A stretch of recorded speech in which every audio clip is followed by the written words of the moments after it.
బృందావనం ఒక అందమైన స్వర్గం.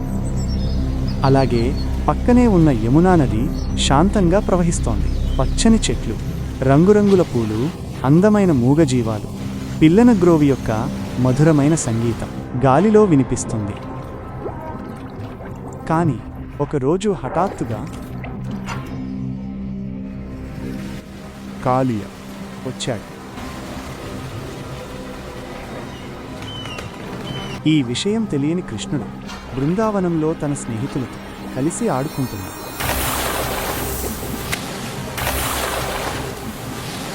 అలిసిపోయిన కృష్ణుడు తన స్నేహితులతో కలిసి యమునా నది ఒడ్డున మంచి నీళ్లు తాగడానికి నుంచున్నాడు. ఇంతలో దాహంతో ఉన్న ఒక స్నేహితుడు మంచినీరు త్రాగడానికి యమునా నదిలోకి వెళ్ళి మంచినీరు త్రాగుతాడు. త్రాగిన కాసేపటికే కళ్ళు తిరిగి యమునా నదిలో పడిపోతాడు. ఈ విషయం తెలిసిన కృష్ణుడు పరిగెత్తుకుంటూ యమునా నది దగ్గరికి వచ్చి స్పృహ కోల్పోయిన వసుధామను చూసినా కృష్ణుడు ఏమైంది అని అడుగుతాడు.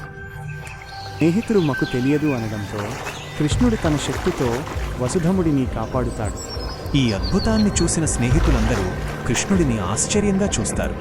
ఇంతలో కృష్ణుడు యమునా నదిలోని నీరు విషపూరితమైందని తెలుసుకుంటాడు. అది తెలుసుకుని యమునా నదిలోకి వెళతాడు. ఇది చూసిన స్నేహితులు కృష్ణుడి తండ్రి అయిన వాసుదేవుడి దగ్గరికి వెళ్ళి కృష్ణుడు యమునా నదిలోకి వెళ్లాడని చెబుతారు. యమునా నదిలో ఉన్న కాళీయుడు కృష్ణుడిని చూసి ఇక్కడి నుండి వెళ్ళిపో అని చెబుతాడు. కృష్ణుడు కాళీయుడితో యమునా నది నుండి నిన్ను నీ విషంతో సహా బయటకు పంపిస్తాను అని అంటాడు. దీంతో కోపమొచ్చిన కాళీయుడు కృష్ణుడితో యుద్ధానికి సిద్ధమవుతాడు. ఈ విషయం తెలిసిన తన తల్లి యశోద యమునా నది దగ్గరికి వచ్చి కనయ్య కనయ్య కనయ్య అని బాధతో పిలుస్తుంది. ఇంతలో యమునా నదిలో నుండి కాళీయుని తలపై కృష్ణుడు బయటికి వచ్చి కోపంతో నాట్యం చేస్తాడు.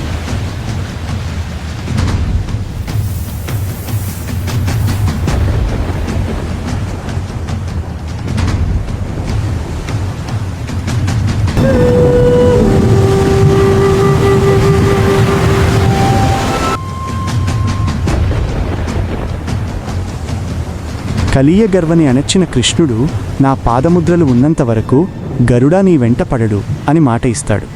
కృష్ణ నన్ను క్షమించు అని యమునా నది నుండి వెళ్ళిపోతాడు.